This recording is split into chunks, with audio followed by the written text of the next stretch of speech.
Good afternoon, everyone. Welcome to day 2 of the Culturally Competent Conversations for Equity and Belongingness Summit, or the C3EB Summit. We are in our afternoon sessions of keynotes and workshops, and this particular one is just so personally special for me because of who the keynote speaker is, because of the fact that, this is one of my friends and also one of my partners on the C3EB Summit, and a business collaborator in so many other ways. So I am really, really, really excited to bring to the C3EB Summit platform for her very first keynote ever on her story, Ruthie Bowles. Hi, Ruthie. Hi, thank you so much for having me, for inviting me. This is amazing. Absolutely. Since you are just completely brand new to this whole forum and everything. But for those of our listeners who may not know about you, I just want to read Ruthie's official bio, which is actually in her own words in first person. So this is what she says about herself.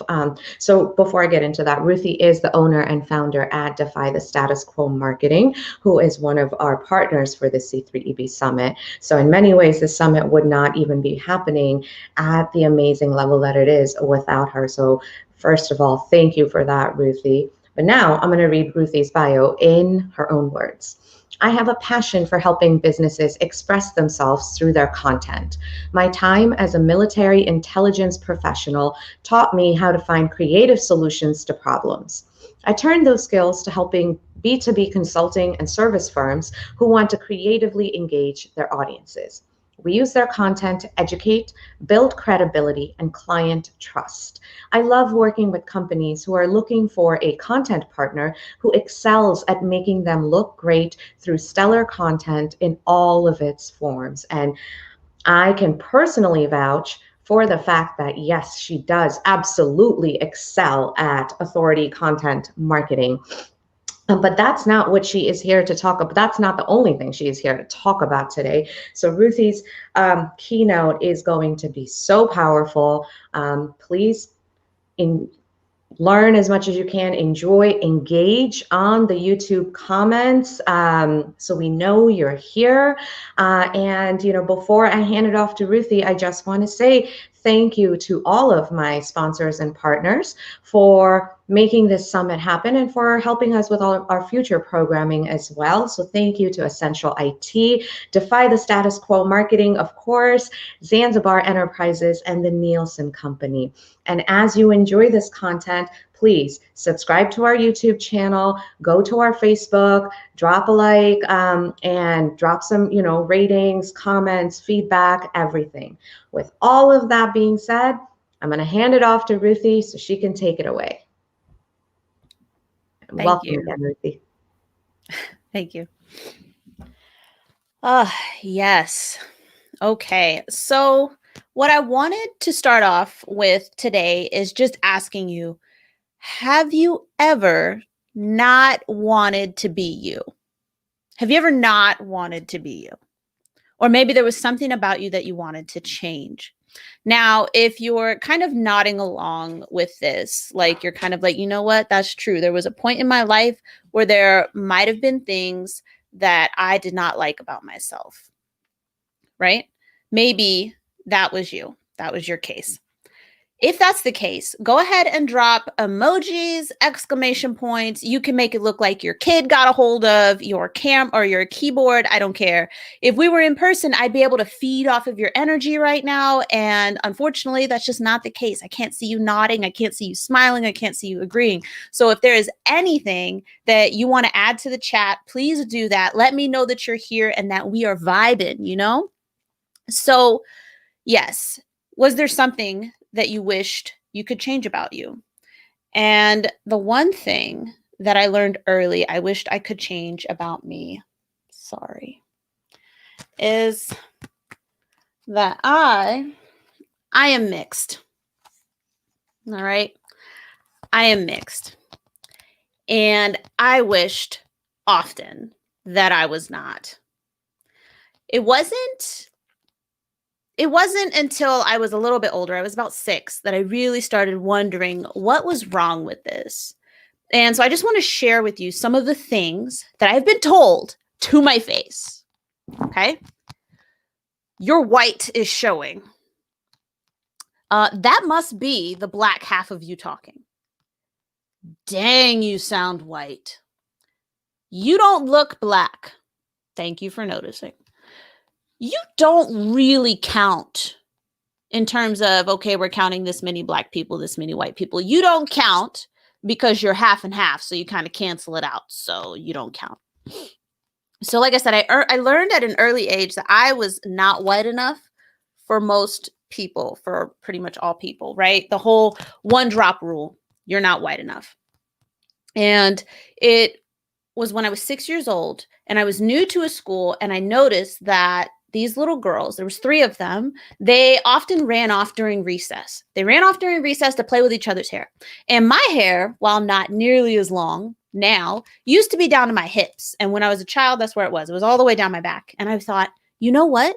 I could totally play with them. I have really long hair too, and they like to do each other's hair at recess. That will be so great. And so I went up to them and I said, hey, I know how to braid. Can I play with you guys today? And the queen, the ringleader, if you will, she said, we don't play with brown people. And then they ran off. And I remember sitting down that day, just under a tree in the grass, watching all the kids play. And while I had noticed, it hadn't escaped my notice as even a child that I was brown, I never realized that there was a problem with me being brown. And that was the first time. Now, as a small child, you just kind of move on from those things, but it is something that stuck out in my mind. I very clearly see her saying that and then running off, all of their long hairs, bouncing, right? And me just being kind of perplexed. That was a serious turning point. The other thing is that I am often the token in a group. And what I mean by that is, I will be the only brown person in a group. And sometimes this is because I feel safer than like a real black person. But I would much rather be the only woman in a group than be the only brown person in attendance anywhere. It's very uncomfortable to be the only brown person. I've attended business events where I get there and I'm like, okay, maybe other brown people will show up. And then throughout the whole event, I am the only brown person there who's not working. And I am not exaggerating. I know that this sounds like something, oh no, Ruthie, like 20, 30 years ago. No, I was at an event just last summer where I was the only brown person in attendance who was not working the event. I hate being the token. But you know what? It's not just that I'm not white enough, right? I'm not black enough either. And I think this is a part of my story that is a bit more unique. I don't know if you know, but in the 1970s, about 1% of the United States population was mixed, multiracial, biracial in some way. Now they estimate that it's about 6.9% of the population. Now, Dr. AJ has told me, and I've read, that the United States is looking to be minority majority by 2050. By 2050, which means that in addition to white people becoming a minority in the United States, mixed people will continue to grow as a larger minority segment. And so that means more people will continue to experience the things that I have experienced and have gone through the sense of torn identity that I still wrestle with to this day. So not being black enough was something I learned a bit later on. And that really hurt. It hurt more than not being white enough. And I'll tell you why. It hurt more not being white enough because when they said we don't play with brown people, I'm like, okay, well, that's true. I'm brown. So if you don't play with brown people, whatever.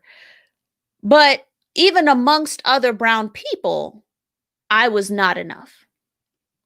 And so the fact that I also cultivated some very non-Black types of hobbies, right? So like anytime I skipped school, which wasn't super often, but anytime I skipped school, I I went to the library. And I had more than one Black person tell me, that's such a white girl thing to do. I mean, is it though? Because I never saw any of the other white kids at my school, like any of the white kids at my school. Never saw them skipping to go to the library with me, but for some reason that was a white girl thing to do. And then also not sounding Black or sounding white, being told that I sound white. And so I started kind of passively aggressively making people uncomfortable. So when Black people at my high school would say, why do you sound so white? Well, I like to read, which gives me a, huge vocabulary, but do white people, are white people the only ones who are allowed to sound intelligent? Like, are Black people not allowed to sound intelligent? And they're like, what are you talking about? Well, I mean, you said it. I sound white. How come I can't just sound whatever? How come I can't just sound like a person? Why can't I sound Black and sound intelligent? And then, of course, nobody wants to have that conversation. That got a little too complex. But even as I got older, once I joined the Army, right? So you're Army, soldier, Army first, soldier first, like that's who you are. No matter what else you are a soldier first, right? Except for when you register your vehicle. When I had first joined the Army, they had a lot of check one type boxes. That doesn't work for me as a half white, half Black person, right? So my dad is Black and my mom is white. But I mean, a little bit of perusal through history, right, shows that most Black people do have some white mixed in them due to the atrocities committed during slavery times. So it was fair to assume that with a white mother and a Black father, I was mostly white. So this is how I did it. Watch. So I'm gonna let you in on the secret. When I ask this question, I am purposely trying to make people uncomfortable. Thankfully, it doesn't happen too much anymore. But I was registering my vehicle at my first duty station. It was a Fort Campbell, Kentucky, right? Kentucky. Great place to try this out. And I took the form. I said, I filled out everything here, right? I filled out everything here. But right here, it says check one, and I'm mixed. I can't check one race. And she said, oh, and this is an older white woman. She might be called a Karen now these days. Can't say for sure. But she said, oh, that's okay, dear. So just what are you mostly? And I see the older Black woman who's sitting next to her start to take notice. She's like, wait, what's about to happen here? Right? So I hear her keyboard, her clicking on her keyboard start to slow down. And she's not looking at her coworker, but I see her head kind of start to turn a little bit. And she asked me, so she said, what are you mostly, dear? And I said, oh, white. And she's like, oh, I can't put that. And of course, the Black woman next to her is like, what? And so by now, this woman is becoming very uncomfortable.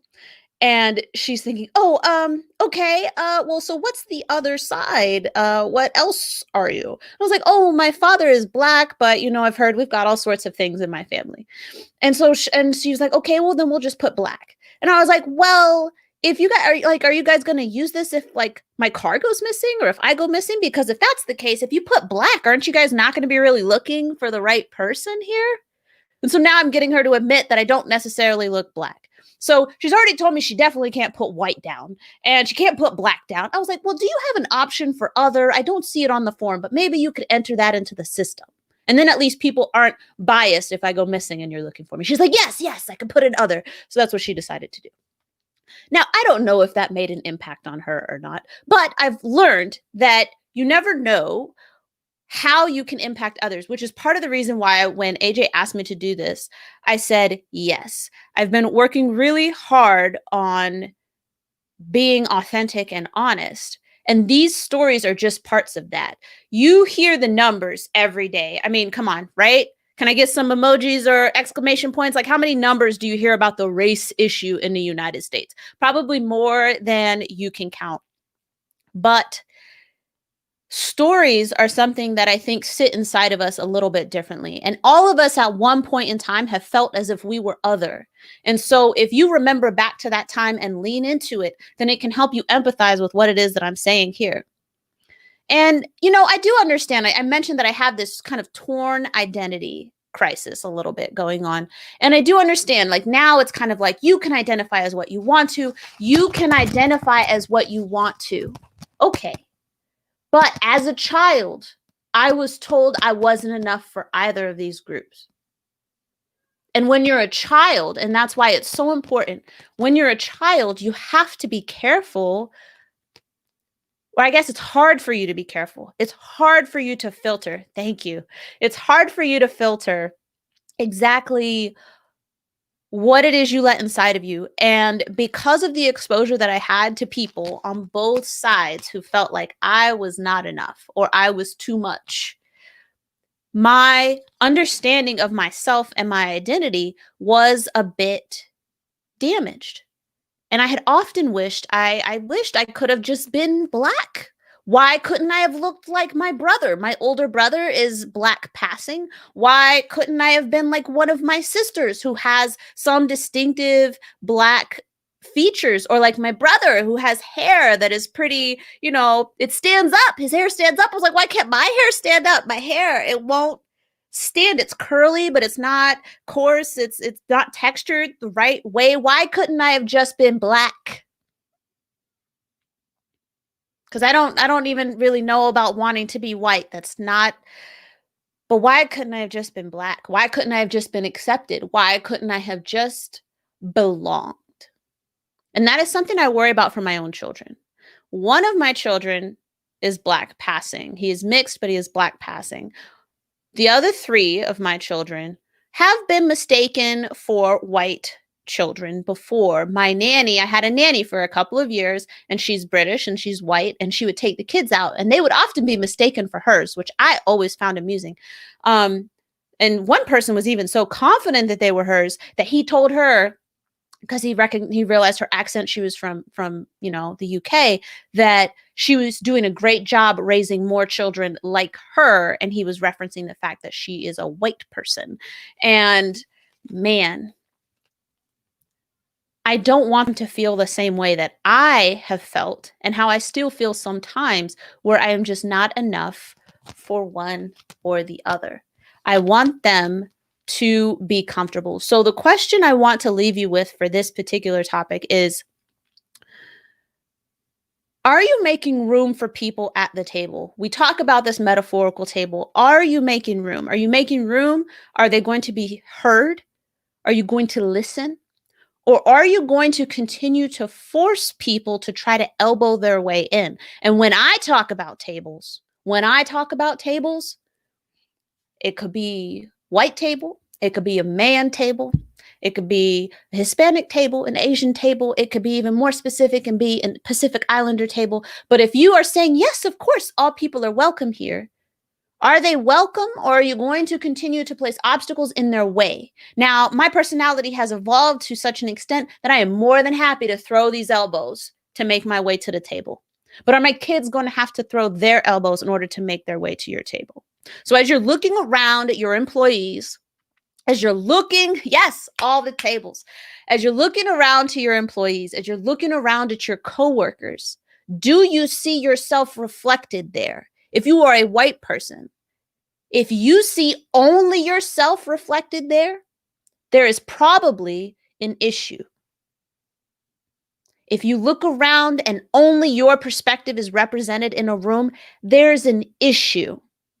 And so I'm asking you, are you making room at the table, or are you making people force their way in? Okay. So that is one of my cards. Now, the other ones, you are going to have to guess. So this one was not on the title. This one was not in the title. This is the bonus intersectionality that I was talking about, because I sit at a lot of different intersections as a person. And so what I wanted to talk about was how hard it was being anything but Christian anything but Christian in the United States Army. That was tough. Shoot, it's kind of hard to be anything but Christian anywhere, but I think more people are becoming more progressive about this. So yes. How hard is it? I loved being in the Army, but I hated this part. It's really hard to be raised Christian. A lot of things are wrong, and I'm not really here to debate the correctness or incorrectness of it, only up until the point that everything else is wrong, because that was the flavor of Christianity that I was raised with. We're right. Everybody else is wrong, except, okay, we will let the Catholics in and we will let the Jewish people in, even though they stabbed Jesus. They can come in, but the rest of y'all are going to hell. The rest of y'all. And that was always really hard for me as a child. And nobody answered my questions in a satisfactory manner. And in high school, I started feeling pulled towards something else. But I had to shed the constraints of my Christian upbringing in order to start to embrace. Because the thing is I feel pulled towards this, but I would legitimately tell myself, well, I can't do that. I'm going to go to hell. Like, I'm going to go to hell forever. And that is not good. Do you know what that does to a person on the inside to second guess themselves like that? Like, I wasn't robbing banks. I wasn't murdering people. I was worried I was going to go to hell because I wanted to light some candles. That I wanted God to maybe look a little bit more like me. And so that aside, I wanted to talk about some of the ways that people are made uncomfortable. And you guessed it. Yes, it's story time again. So I have 2 stories for you in this regard. So when I was in the Army, my last duty station was in Texas. And much like the rest of the United States, most people, if they're not practicing Christians, oftentimes they'll still say they're Christian, right? Even if they don't go to church. Totally fine. That's not my problem. But by the time I became a staff sergeant, by the time I was in Texas, I was firmly in my acceptance of the fact that I am what they call a pagan, which, if you don't know what that is very much like being a Wiccan, but there are some differences. But, the Wiccans and pagans, they pretty much get along. So that is what this is for. This is a pentacle. That is what this is for. So I moved from this side to this side, and it took me years. But I was a staff sergeant at a base in Texas, and I was sitting down, I was reading a book, and there were 2 other staff sergeants in this office. We didn't have any classes right now. The students weren't in. It was just us 3. And for whatever reason, one of the staff sergeants, because it was 2 male NCOs. And so in the Army, we say male, female when we mean man or woman. So as I digress into these stories, just understand I'm not really trying to draw gender lines, right? Or like sex lines. It's just the vernacular. So it was 2 male NCOs, and one of them looks up and was like, hey, man, do you remember that sergeant first class who always got the day after the full moon off? And he was like, you know what? I do remember him. What did we call him? Oh, yeah, we called him Sergeant First Class Harry Potter. And so right up until he said Sergeant First Class Harry Potter, I was thinking, what? That would be so fantastic to get the day after the full moon off, or even just the morning after the full moon off.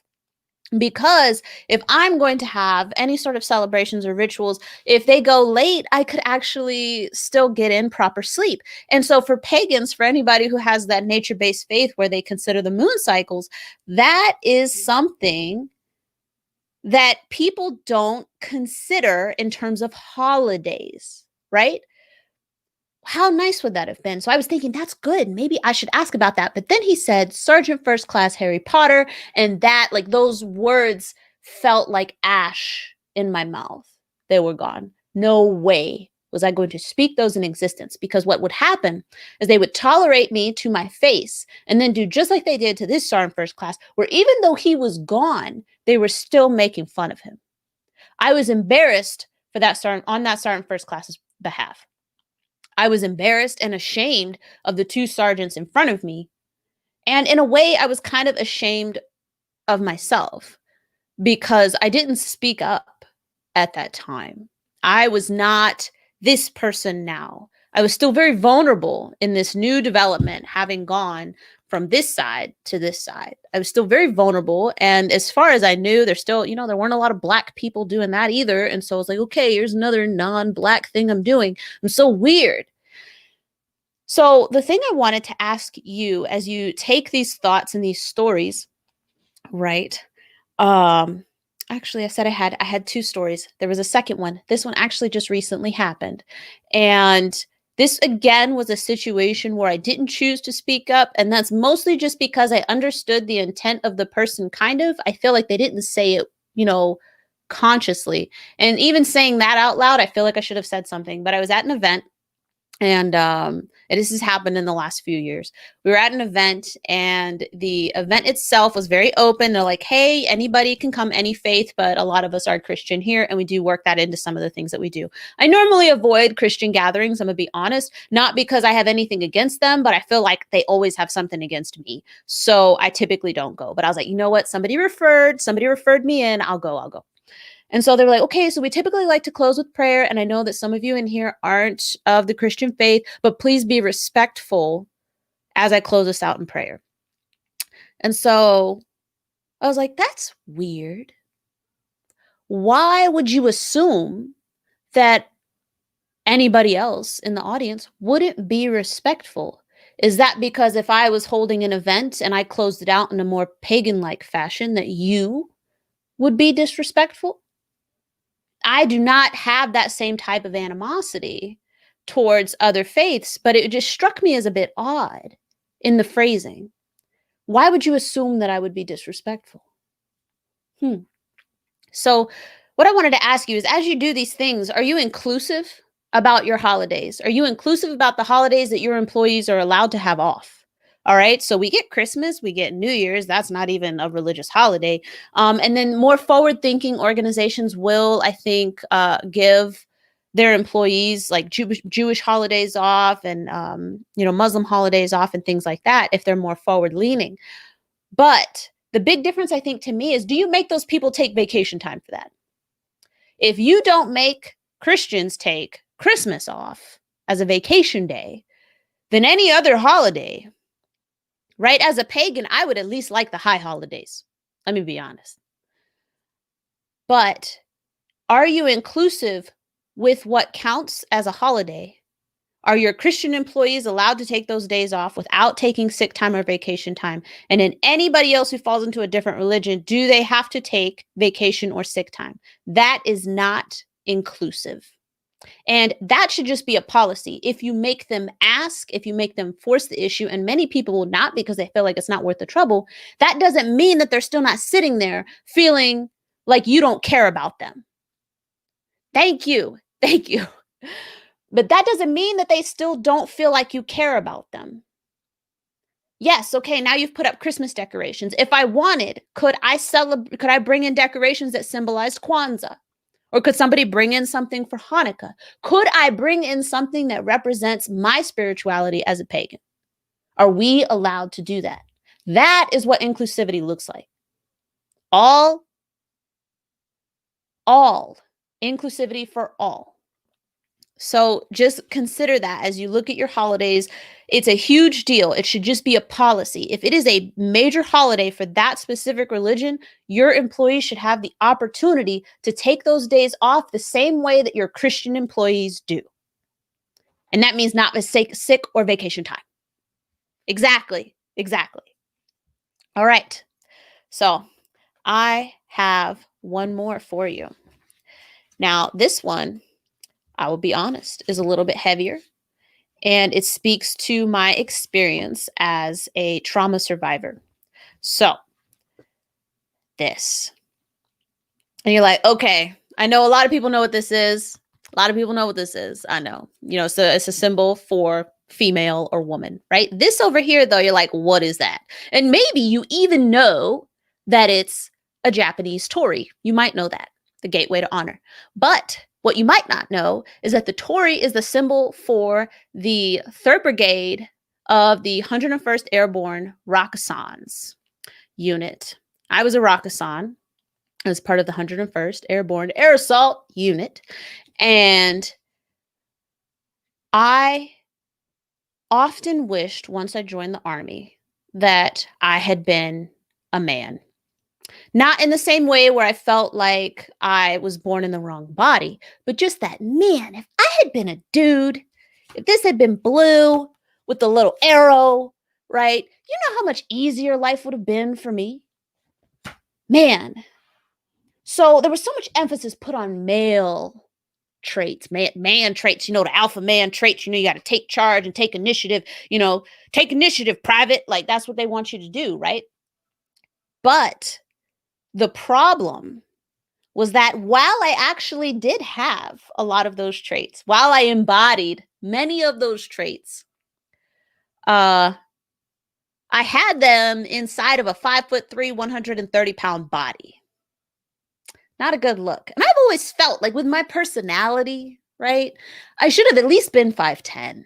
Should have at least been 5'10". Like, could I at least get 5'7"? No, 5'3". That's where I'm at. Right? And this body, this woman body, was such a weakness. It was such a barrier.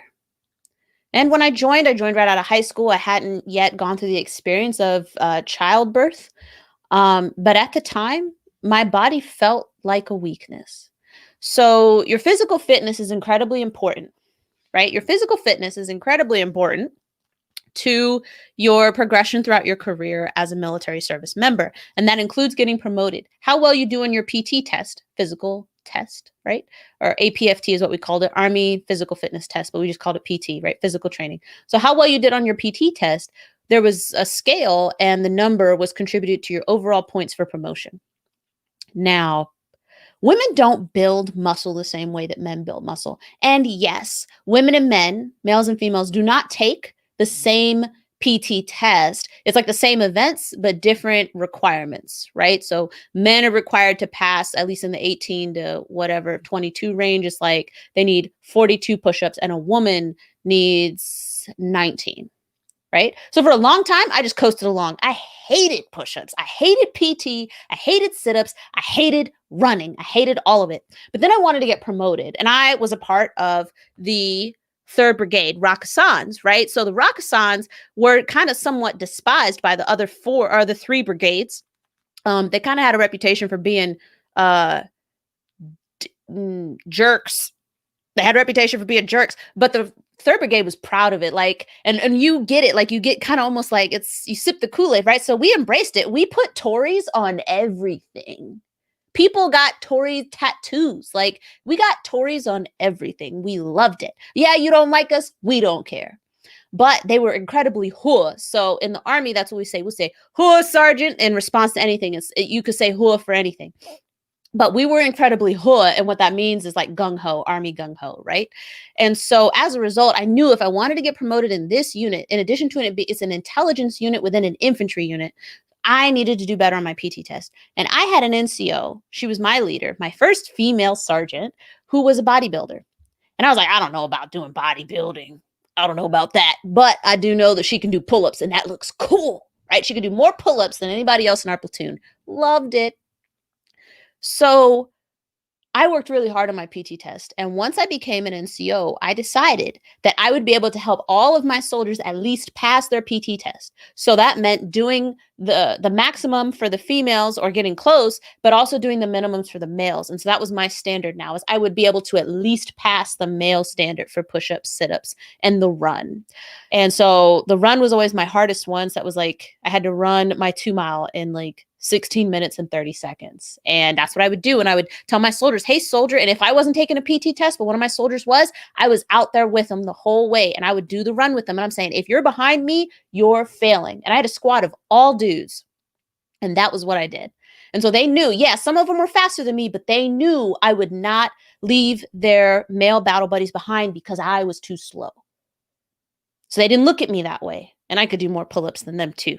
I got there. And I also became a bodybuilder because I cultivated this persona of, kind of kicking your teeth in first and asking questions later.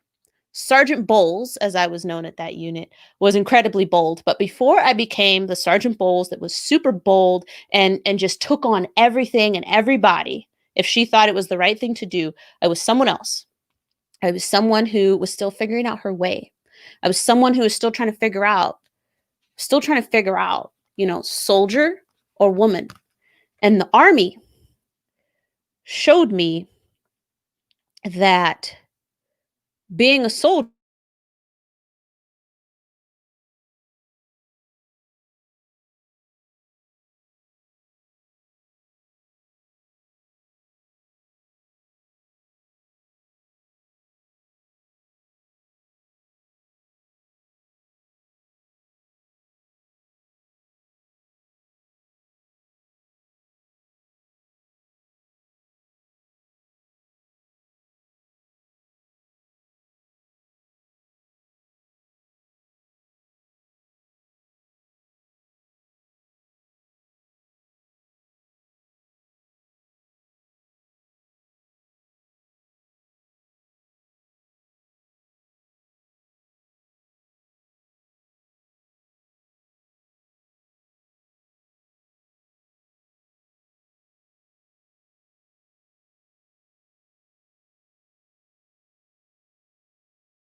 and I'm back.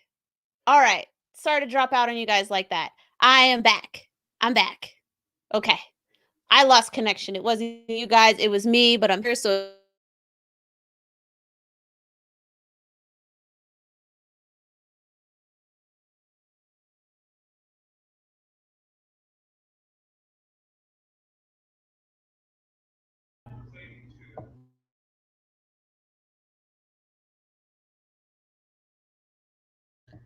I think Ruthie is having technical difficulties, so we are going to give her just a little bit more time to finish up. And there she is. She's back. okay. I'm sorry. Okay, I'm back. Super sorry about that. So it's actually good because I kind of needed a second. But what I wanted to tell you first, so we're hitting into this part of the story where we start to touch on my experience as a 2-time MST survivor. So in the Army, MST stands for military sexual trauma. And that is a long way of saying that while I served, I was sexually assaulted. And so then I told you it was 2 times. It happened to me 2 times. And yeah, I'm seeing people chatting about the video. So if you can see me again, let me know that you're good and you can see me again. I know Dr. AJ just popped in and then she said she could see me. So if you can see me now, then let me know. The first time it happened, I was at training school and the military showed me that it was more important that he was a stand-up soldier than the fact that he was also a manipulative racist or rapist. Okay. So they said that it was more important because he was well liked and he looked like a great airman. That is what they demonstrated to me when they gave him a letter of reprimand, despite the fact that I got a taped confession in front of 2 investigative personnel inside the Criminal Investigative Division office. So one of the people sitting with me while I got this recording via phone, because he was on speakerphone, he stalked me for months after it happened. And I got his confession on the phone in front of these 2 people. One of the people was from the sexual harassment assault response program, and the other was a military police officer. And so they were like, yes, this is it. We got him. I didn't have any physical evidence because I reported him months later after all of his stalking. And they were like, yes, we got this. And they went and picked him up. Months later, after that very night where I reported him, yes, he only got an LOR. And I'm telling you, this is how it happened. So after those months, right, where they didn't tell me anything. The day I reported it, there was this whole investigation. They talked to me for hours. They were like, yeah, we're going to call you about this. We'll call you about this. They didn't call me. And months later, JAG, that's our judicial branch, if you will, JAG shows up and says, hey, so we have to take your statement again. They show up the day before I'm supposed to take my language exam, which will allow me to move on to the next phase of my career. And they told me that CID had placed my evidence inside of a box, which got placed by a faulty air conditioning unit. And all of the evidence, including mine and everyone else's, in that box was destroyed. And so they needed to come collect my statement again. Yeah. because they didn't have anything. The only thing they had was that I had reported it. And so I told them everything again in detail. And they told me that the processing of the case would be a little different now because all they had was my word versus his word. And once he was informed that the evidence was destroyed, his story obviously changed. And so months go by, I get to my new duty station. I realize that nobody had ever told me what it was that was the result of my case. Months and months. And I start seeing some of his classmates show up to this new place that we were all starting to show up at because it was the next phase of our training if you're a translator. And so I go to the JAG office because they oversaw everything on this base and on the base I was at before. And lo and behold, I get to sit in front of the woman who took my statement, the lieutenant, female Air Force woman who took my statement the second time after they destroyed my stuff. And she was uncomfortable. She kept adjusting herself in the chair. And she was like, so they didn't tell you? No, who was supposed to tell me? Nobody told me anything, ma'am. Right? Because as an officer, I was a private, so I addressed her as ma'am. Right? And she said, well, he got a letter of reprimand in his file. And I said, that's all? And she said, well, it ended up being a case of he said, she said, basically, or what she said was, it was your word versus his and his, his apparent, right? Because of course that wasn't his apparent story changed, right? So she was implying that what I recorded was not the actual story. At least that's how it felt to me at the time. And I was depressed about that for a really long time. And it wasn't until years later, where I realized that why didn't they get sworn statements from the two professionals, investigative professionals, the people whose jobs it was to handle this? Why didn't they get sworn statements from them that they heard him explicitly say, when I said, so you admit it though, you raped me? And he said, yes, I'm sorry. Why didn't they get sworn statements from those people who heard it clear as day because it was on speakerphone and it was being recorded? So that day, that experience taught me that being a soldier was more important than being a woman, even when my body was weaponized against me, even when it caused me damage. And so when it happened the second time, the day I got home from Afghanistan, I did not report it. I thought Afghanistan was going to be a dangerous place. And this kind of tells you how normalized it is that harassment and assault occurs in the military. We don't have serious numbers. But when I got into Afghanistan, a female NCO pulled all of us aside, all the female soldiers aside, just us, and told us some really scary stuff that happened to other female soldiers in country. Horrible things these women will never recover from. And then they said, don't go out by yourself. Because for a lot of us, our greatest danger was not out there with the terrorists who wanted to, the villagers who turned terrorists who wanted to kill us. That was not our greatest danger. Our greatest danger was the male soldiers to our left and our right. Do not go out by yourself. But what happened to me, the day I got home, I was assaulted. And he looked like a soldier. He was well liked. He did great on his PT test and he was coming up for promotion. No way was I going through that again. Not again. So I didn't report it and I did my best to move on. I became a staff sergeant at a new place. I had all male soldiers. Things were going fine until I got a female soldier who, of course, was being harassed by a Navy NCO because we were on a joint service base. And so when I found out about her problem, she wanted to talk to me about it. My initial thought was, you better keep that to yourself. That is not going to do anything good for you. Just keep your mouth shut. Keep your mouth shut. Don't go anywhere by yourself. You'll be fine. Because that's how it happened to me. That was my initial reaction. But then what I thought was I thought, what if she had somebody who wouldn't let this die? What if she had somebody who would take this all the way to the top? What if I had somebody? Well, how would that have been different?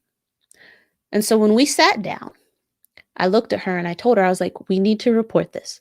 And I just want you to know, and I will leave it up to you because this is your situation. I was like, but if you choose to report this, I want you to know that I will be there with you 100% of the way. If we have to, we can open door policy every single person who's got an office within driving distance. It was like, if you want to talk to the company commander, the first sergeant, the commander of the battalion, you want to talk to the sergeant major, you want to talk to the group commander, we could talk to the intelligence command commander. I will send letters to the sergeant major of the army. I'll call the president. I was like, and if all else fails, I will follow that guy out to his car and threaten him within an inch of his life. Because again, I had cultivated that kind of off-balance personality. I was like, but I will do what it takes for you to feel safe here at work, even if it's me escorting you in and escorting you out. And we were on completely different shifts. And she looked at me and I could tell she just felt so relieved. And I felt relieved because I realized that I broke a cycle. I broke a cycle. And I knew where I stood. I knew where the line in the sand was, and I was going to hold that line no matter what. My scars, my wounds had turned to scars, which turned to armor, and I was going to do something different. So what I want to leave you with on that one is understand the culture that you are creating by your silence. The next time you hear about a scandal, and you're like, oh, we don't talk about that at work. Why don't you talk about it at work? Do you have women where you work?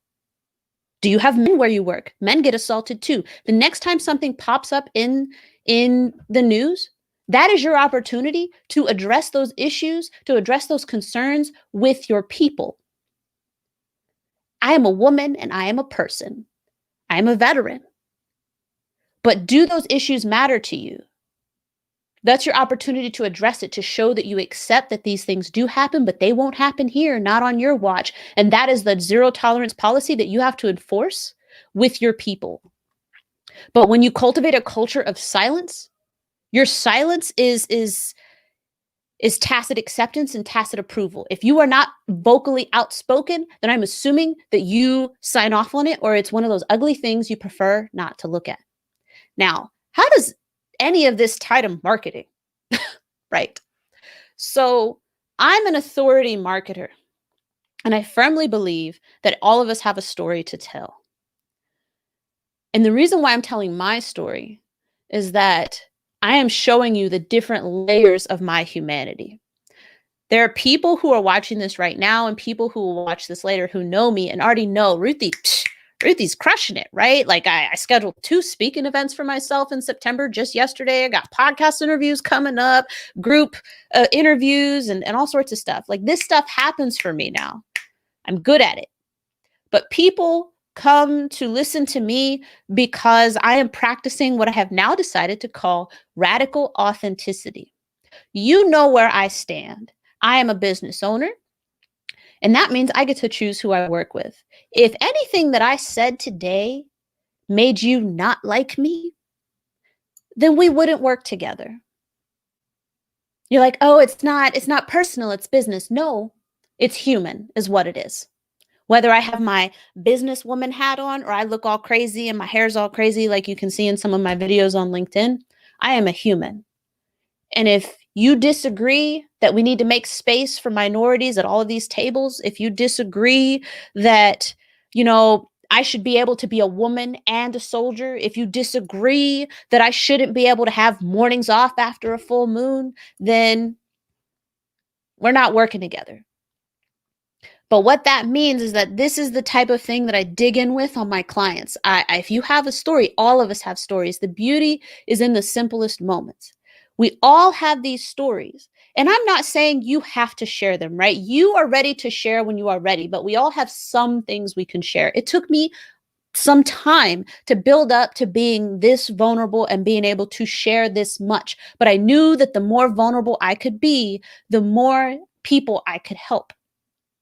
And so the more people who look at me and say, Ruthie just lays it out there. If I have my clients and they're watching this, or I have people who are watching this who want to work with me and they look at me, they now know that I won't hold back from you. I will tell you everything.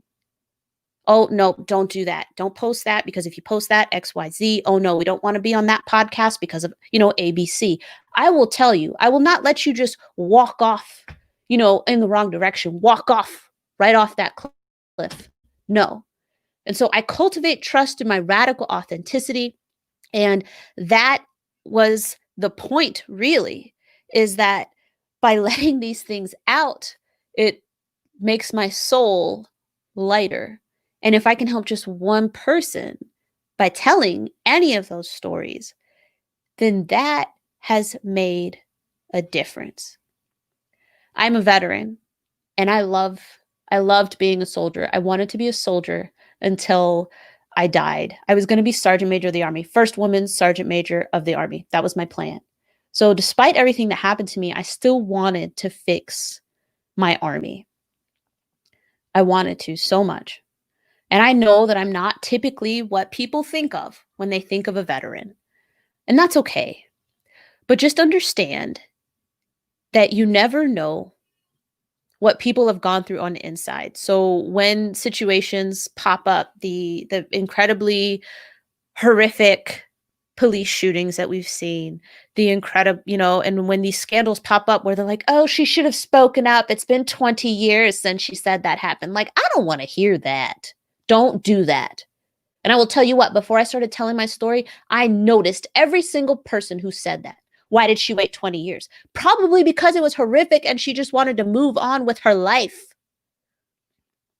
So never say that ever again, because the next time you hear one of these stories, I want you to think about me. You're like, oh, I don't know anybody who's been assaulted. Now you do, because I have to ask you, is it that you don't know anybody who's been assaulted? Or is it more like you don't know anybody who feels safe enough with you to tell you? How can you make them feel safe? When these situations pop up and you have an opportunity, these scandals pop up and you have an opportunity to talk about them, be careful about what you say. Because anybody who's gone through anything like what I have is taking note. And they know that they're not safe with you based on what you have said in the past. So that felt really good. And I am so appreciative of those of you who have been here with me this whole time. That felt really good. And I hope I get the opportunity to do it again. I hope you guys liked my cards. So I painted these. I think subsequent iterations, I'm going to add little decorations. But yes, that is the line between black and white. And I have to say, I was recently invited to a Black entrepreneur event. And that made me feel really good. You know what that feels like? It's like they see me and they're like, you're enough. That's what I get every time somebody invites me to a Black event. I get that I'm enough. And I love that. And so this was this one. And remember that Tory, that was the symbol of the brigade that I was in. And then this one. Yep, I'm going to work on those more. I'm going to paint them more. But okay, so it is time for us to wrap up. And I just want to thank you so much for being here with me, whether you're watching this live or not. If you could share it with someone who you think it might help, if you could share it with somebody who should hear the stories that I have to tell, I would appreciate it. And then go on and like and comment and share a Facebook page. We still have 1.5 days. Oh, thanks, Krissa. We still have 1.5 days of events to go. And you will see me doing some of the thank yous and Q&As for some of the other attendees this afternoon, or some of the other speakers this afternoon. So, thank you, Arnold. But please make sure that you go ahead and like and leave reviews. This will help us run the event next year. And I cannot wait to see some of you guys and some of the other conversations that we're having. So thank you so much for, and she's here. You're muted. Story of my day today. I've been muted half the time. I've been here the whole time. I just did not want to interrupt your flow. So, okay, I mean, and all I have to say is now y'all know why Ruthie was a keynote speaker. I don't have anything more to say about that other than thank you. And you're more than enough. You're always more than enough. So don't ever forget that. That goes for you. That goes for every single person listening right now or later. You are more than enough. All of us are. So thank you. Thank you so much for sharing your story. And thank you to all of our viewers for tuning in. And I know this story is going to inspire so many people. So here's what I'm going to say. This particular session, we are not going to gate it just to access pass holders. We'll leave it open. So please share widely and freely as much as you can, because this is a story that needs to be heard. All right. So on that note, thank you, everybody. Thank you once again to our partners and sponsors for allowing us to bring you content like this and more, and bring you speakers like this and more. Thank you to Defy the Status Quo Marketing for being a partner. Thank you to Essential IT, our web team, Zanzibar Enterprises, and the Nielsen Company. We will see you on the next session because Ruthie has to jump off and go moderate a Q&A for a speaker right now. So you will catch her there. And we will see you on the next session soon. Actually, the next session is ongoing, so you can jump right into that. All right. Bye, everyone.